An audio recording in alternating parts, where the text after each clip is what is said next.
የመካከለኛው ምስራቅ የፖለቲካ ሰማይ በከባድ የጦርነት ዳመና በተሸፈነበትና የቀጠናው የኃይል ሚዛን ዳግም መልክ እየያዘ ባለበት በዚህ የታሪክ ምዕራፍ የኢራን ብረት ለበስ ብሔራዊ ወኔና ሉዓላዊነትን የማስከበር ጽኑ አቋም የዓለም አቀፉን ጂኦፖለቲካዊ ስምጥ ሸለቆ እያናወጠው ይገኛል። በአዲሱ ጠቅላይ መሪ ሙጅተባ ካሚኔ የፊት አውራሪነት አዲስ ወታደራዊና ስነ ልቦናዊ ምዕራፍ የከፈተችው ቴህራን በውስጣዊ ኢኮኖሚ ማጥና በማህበራዊ ቀውሶች ብትፈተንም ለጠላቶቿ ግን እጅግ አስፈሪና በቀላሉ የማይበገር ግንብ ሆና ቀጥላለች። ይህ ትንታኔ አዲሱ የኢራን አመራር በእስራኤል ህልውናና በአሜሪካ የቀጠናው ጥቅም ላይ ያወጀውን የከረረ የቃላት ጦርነት ገደል አፋፍ ላይ ከሚገኘው የሆርሙዝ ባህረ ሰላጤ ፍጥጫ ጋር አዋህዶ ይመረምራል። ከምንም በላይ ደግሞ የሀገሪቱ ወታደራዊና የኢንዱስትሪ መሰረተ ልማቶች የማያቋርጥ ጥቃት ቢሰነዘርባቸውም ጥልቀት ካላቸው የመሬት ውስጥ ምሽጎች ከአመድ ስር እንደ አዲስ በማንሰራራት የምዕራባውያንን የስለላ ተቋማት ያስደነገጠውን የኢራንን አስደናቂ የማገገምና ራስን የመከላከል አቅም ፍንትው አድርጎ ያሳያል። በቀጥተኛ ጦርነት ፈንታ በተኪ ኃይሎቿ ሸረሪት መሰል መረብ ጠላቶቿን ያጠመደችው እንዲሁም ከሩሲያና ቻይና ጋር ያላትን ስትራቴጂካዊ ጥምረት ጋሻ ያደረገችው ኢራን ህልውናዬን ካልተቀበላችሁ ሰላም የለም የሚል በተግባር የተደገፈ መልእክት ለዓለም እያስተላለፈች ትገኛለች። ቀጣዩ የመካከለኛው ምስራቅ ዕጣ ፈንታ የማያዳግም አውዳሚ ጦርነት ወይንስ በፍርሃት ላይ የተመሰረተ ሰላም? ይህ ጥልቅ ዳሰሳ የኢራንን የማይበገር የመከላከያ አቅምና ዓለም አቀፍ የዲፕሎማሲ ሰጣ ገባ ትኩሳት ሚስጥሮችን ይፈትሻል። ይህ ቮይስ ኦፍ ኢትዮጵያ ዓለም አቀፍ ትንታኔ ነው። የዓለምን ፖለቲካ በሰፊው የምንዳስስበት መድረክ። ለቻናላችን አዲስ የሆናችሁ ሰብስክራይብ በማድረግ አብራችሁን ቆዩ።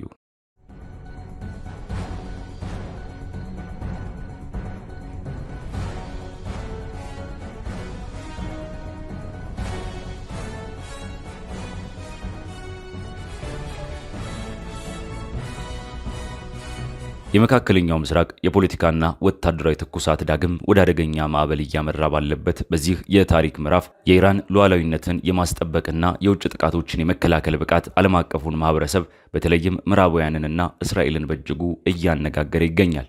የቀድሞው የኢራን ጠቅላይ መሪ አያቶላ አሊ ካሚኔ በአሳዛኝ ሁኔታ መገደልን ተከትሎ ወደ ስልጣን የመጡት ልጃቸው ሙጅተባ ካሚኔ ሀገሪቱን በከፍተኛ የኢኮኖሚ ድቀት፣ በውስጣዊ የተቃውሞ ሰልፎችና በጦርነት ጉዳቶች ውስጥ ብታልፍም የኢራንን የማይበገር ብሔራዊ ወኔና ወታደራዊ አቋም ለዓለም በማሳየት ላይ ይገኛሉ። ሙጅተባ ስልጣን በያዙ አጭር ጊዜ ውስጥ በሚሊዮኖች ለሚቆጠሩና በመካ ለሐጅ ጸሎት ለተሰበሰቡ እስላማዊ ዓለም ምዕመናን ባስተላለፉት መልእክት እስራኤልን እንደ ካንሰር እጢ በመግለጽ በ15 ዓመታት ውስጥ ከህልውና ውጭ እንደምትሆን በማወጅ ዓለም አቀፍ መነጋገሪያ ሆኗል። ይህ የጊዜ ገደብ አባታቸው በ2015 ከሰጡት የ25 ዓመት የጊዜ ገደብ በ10 ዓመታት ያጠረ ሲሆን ሞት ለአሜሪካና ሞት ለእስራኤል የሚሉት መፈክሮች የኢራን ወጣቶችና መላው እስላማዊ ዓለም የትግል ጽናት መገለጫ ሆነው እንዲቀጥሉ አሳስበዋል። ይህ የሙጅተባ ንግግር በሀገር ውስጥ ላሉት ጠንካራ አቋም አራማጆች፣ በቀጠናው ለሚገኙት እንደ ሂዝቦላ፣ ሐማስና ሁቲ ላሉ የትጥቅ አጋሮች እንዲሁም ከሀገር ውጭ ላሉ ተቀናቃኞቻቸው የጥንካሬና የቆራጥነት መልእክትን ለማስተላለፍ ያለመ ነው። በተመሳሳይ ጊዜ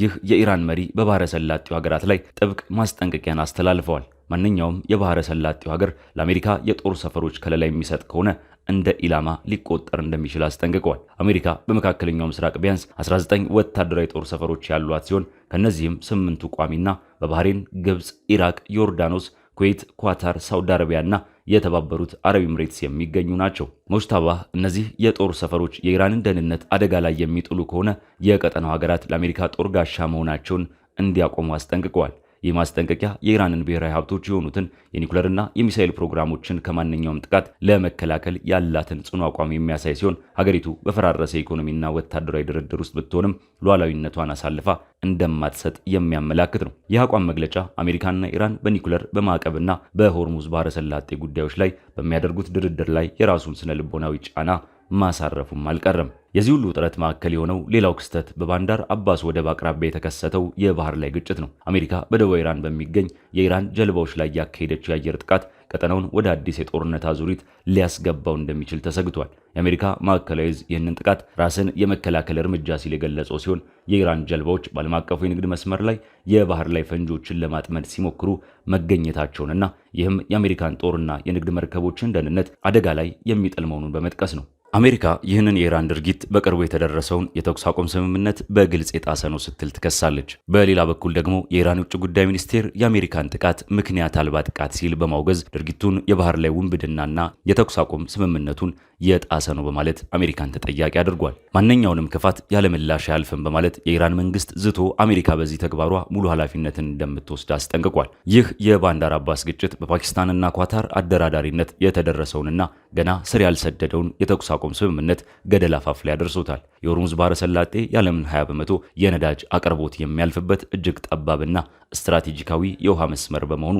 የማንኛውም ግጭት መነሻ መሆኑ በዓለም አቀፍ የነዳጅ ገበያና ኢኮኖሚ ላይ ቅጽበታዊ መናወጥን ይፈጥራል። ኢራን ይህንን የውሃ መስመር የመዝጋት አቅም ያላት መሆኑ ሉዓላዊነቷን ለማስከበር የምትጠቀምበት ትልቁ የጂኦፖለቲካ የመደራደሪያ ካርዷ ነው። አሜሪካ ይህንን መስመር ክፍት አድርጎ የማቆየት ዓለም አቀፍ ኃላፊነት አለብኝ ብትልም ኢራን ግን የራሷን የባህር ክልልና ብሔራዊ ደህንነት ለማስጠበቅ በምትወስደው እርምጃ ወደ ኋላ እንደማትል በተግባር እያሳየች ነው። ሁለቱም ወገኖች ቀጥተኛ ከሆነና ሁሉን አቀፍ ጦርነት ውስጥ ከመግባት ይልቅ በተለካና በተጠኑ አሲሜትሪክ ጥቃቶች ጡንቻቸውን መፈተሽ መርጠዋል። ኢራን የፊት ለፊት ጦርነትን በማስወገድ በምትኩ በፕሮክሲ ኃይሎቿ በኩል ጫና መፍጠርን የስትራቴጂኩ አካል አድርጋለች። የዚህ የጥንካሬና ሉዓላዊነትን የማስጠበቅ ስትራቴጂ ሌላው አስደናቂ ገጽታ የኢራን አዲስ የብሔራዊ ደህንነት ምክር ቤት ኃላፊ የሆኑት መሐመድ ባጋር ዙልጋደር የሰጡት መግለጫ ነው። ዙልጋደር ይህንን ስልጣን የተረከቡት የቀድሞ ኃላፊ አሊ ላርጃኒ በእስራኤል ጥቃት መገደላቸውን ተከትሎ ነው። ዙልጋደር ኃላፊነቱን እንደተረከቡ ባደረጉት ንግግር ኢራን ከአሜሪካና ከእስራኤል ጋር በምታደርገው የህልውና ትግል ምንም አይነት ወደ ኋላ ማፈግፈግ አይኖርም በማለት የሀገሪቱን ብረት ለበስ አቋም አረጋግጧል። በጦር ሜዳ በዲፕሎማሲው መድረክና በህዝባዊ ተቃውሞዎች ኢራን ጠላቶቿን ማንበርከክ እንደቻለች ገልጸዋል። ከሁሉም በላይ ግን የሀገር ውስጥ አንድነትና ጥምረት ከመቼውም ጊዜ በላይ እንደሚያስፈልግ አሳስበዋል። ምክንያቱም የውስጥ መከፋፈል ለጠላት ክፍተት እንደሚፈጥር ጠንቅቀው ያውቃሉ።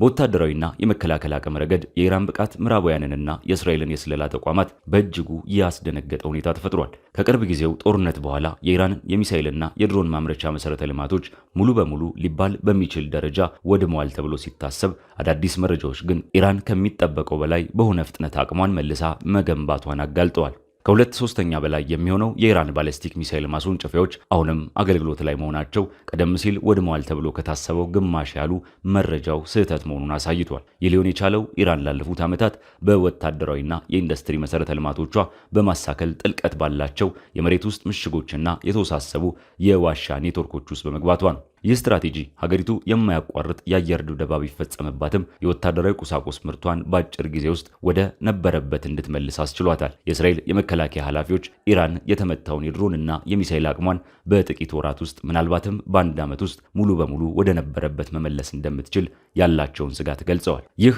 የኢራን እጅግ ፈጣን የማገገምና ራስን የመከላከል ብቃት አሜሪካና እስራኤል በያዙት የቀጠናው ወታደራዊ በላይነት ላይ ትልቅ ጥያቄን የፈጠረና የኃይል ሚዛኑን ያዛባ ሆኗል። በዓለም አቀፍ ዲፕሎማሲ መድረክም ቢሆን አሜሪካና አጋሮቿ የኢራንን የተያዙ ሀብቶች መልቀቅን በተመለከተ ከስምምነት ላይ ካልደረሱ ሁኔታዎች ይበልጥ ወደ ለየለት ጦርነት ሊያመሩ እንደሚችሉ የኢራን ባለስልጣናት ግልጽ አድርገዋል። የአሜሪካ የውጭ ጉዳይ ሚኒስቴር ማርኮ ሩቢዮ የዲፕሎማሲ በሮች አሁንም ክፍት መሆናቸውንና በጥቂት ቀናት ውስጥ መሻሻሎች ሊኖሩ እንደሚችሉ ቢገልጹም ፕሬዚዳንት ዶናልድ ትራምፕ ግን ተደራዳሪዎች ወደ ፈጣንና ያልታሰበ ስምምነት እንዳይገቡ የሰጡት ማስጠንቀቂያ የዋሽንግተንን የተከፋፈለ አቋም ያሳያል። በዚህ መሃል ሩሲያና ቻይና ለኢራን ወታደራዊ መልሶ ግንባታ የቴክኒክና የሎጂስቲክስ ድጋፍ እያደረጉ መሆናቸው መዘገቡ የኢራንን ሉዓላዊነት ለማስጠበቅ የሚደረገውን ጥረት ዓለም አቀፋዊ ገጽታ አላብሶታል። ሌላው አደገኛና ድምፅ አልባ ግንባር የሳይበር ጦርነት ነው። ዓለም አቀፍ የደህንነት ተንታኞች እንደሚያስረዱት የኢራን የሳይበር ጦር አቅም ከጊዜ ወደ ጊዜ እጅግ አደገኛ ደረጃ ላይ ደርሷል። ከዚህ ቀደም በእስራኤልና አሜሪካ ጥምረት ስታክስኔት በተሰኘ የኮምፒውተር ቫይረስ በኒኩለር ማብሊያዎቿ ላይ የደረሰባትን ጥቃት እንደ ትልቅ ትምህርት የወሰደችው ቴሄራን አሁን ላይ የመከላከል ብቻ ሳይሆን የማጥቃት ብቃቷንም አሳድጋለች። የኢራን ጠላፊዎች የእስራኤልን መሰረተ ልማቶች፣ የውሃ ማከፋፈያዎች እንዲሁም የምዕራባውያንን የፋይናንስና የመንግስት ተቋማት ኢላማ በማድረግ ሀገሪቱ ጥቃት ቢሰነዘርባት ጠላቶቿን በቴክኖሎጂ ዓለምም ጭምር ሽባ ማድረግ እንደምትችል በተግባር እያሳየች ነው። ይህ የሳይበር አቅም ኢራን ያለ ቀጥተኛ የጦር መሳሪያ ወጪ የጠላቶቿን የደም ስር እንድትቆጣጠር አስችሏታል። በኢኮኖሚው ግንባርም ቢሆን ኢራን የተጣለባትን የምዕራባውያን ማዕቀብ ለመቋቋም የመቋቋም ኢኮኖሚ የተሰኘ መርህን በመንደፍ የራሷን የህልውና ስትራቴጂ ቀይሳለች። አሜሪካ የኢራንን የነዳጅ ንግድ ዜሮ ለማድረግ ያቀደችው የከፍተኛ ጫና ፖሊሲ ኢራንን ይበልጥ ወደ ምስራቁ ዓለም እንድትገፋ አድርጓታል። ከቻይና ጋር የተፈራረመችው የ25 ዓመታት ስትራቴጂካዊና የኢኮኖሚ ትብብር ስምምነት እንዲሁም የብሪክስና የሻንጋይ የትብብር ማዕቀፍ አባል መሆኗ አሜሪካንና ዶላርን በማግለል የነዳጅ ምርቷን በድብቅ መርከቦች አማካኝነት ለእስያ ገበያ እንድታቀርብ አስችሏታል። ይህ የኢኮኖሚ ትስስር ኢራን ለወታደራዊና የኒኩሌር ፕሮግራሟ የሚያስፈልጋትን የፋይናንስ እስትንፋስ እንዲቀጥል ከማድረጉም በላይ የምዕራባውያንን የኢኮኖሚ ጦርነት በተወሰነ መልኩም ቢሆን እንድታከሽፍ ረድቷታል። ወታደራዊ አቅምን ከማዘመን አኳያ የኢራን አብዮታዊ ዘብ በበላይነት የሚመራው የህዋና የሳተላይት ፕሮግራም ሌላው ዓለም አቀፉን ማህበረሰብ ስጋት ውስጥ የጣለ ጉዳይ ነው። ኢራን በቅርብ ዓመታት ውስጥ ኑር የተሰኙ ወታደራዊ የመረጃ መሰብሰቢያ ሳተላይቶችን ወደ ህዋ በተሳካ ሁኔታ ማምጠቋ የባሊስቲክ ሚሳይሎቿን ትክክለኛነትና ርቀት በእጅጉ አሻሽሎታል። ይህ የህዋ ላይ አቅም ግንባታ ኢራን በመካከለኛው ምስራቅ የሚገኙትን የአሜሪካ የጦር ሰፈሮችና የእስራኤልን ስትራቴጂካዊ ቦታዎች ከህዋ ላይ ሆና በትክክል እንድትከታተል ያስቻላት ሲሆን አሜሪካና አውሮፓ የህዋ ፕሮግራሙ የረዥም ርቀት አህጉር አቋራጭ ሚሳይሎችን ለማምረት የሚደረግ የሽፋን ስራ ነው በማለት ክፉኛ ይቃወሙታል። ከዲፕሎማሲው የኃይል አስተላለፍ አንጻር ሲታይ ደግሞ ኢራን እጅግ የተራቀቀ ፖለቲካዊ ቼዝ እየተጫወተች ትገኛለች።